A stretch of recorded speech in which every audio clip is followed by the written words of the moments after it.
How to fix WhatsApp call not sound problem. Hello everyone, this is Max. Welcome back to another tutorial video. So let's start without seeing in time. Also make sure to watch this video till the end. First of all, open up Play Store. Tap on the search icon and search for WhatsApp. Now tap on search. Now tap on WhatsApp Messenger and make sure to update to the latest version. If any update is available, simply tap on the update button. Now wait for the update to install. Now after installing the update, go back to the home screen. Now open up settings on a device. Now scroll down. Now click on apps, go to app management and find WhatsApp.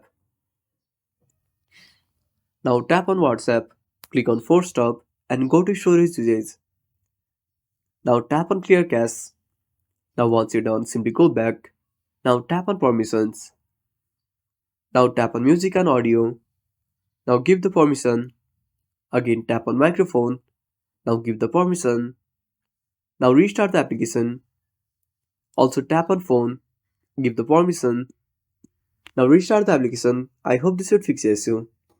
And that's it. Thanks for watching. Make sure to subscribe our channel and hit the bell icon. See you in the next video.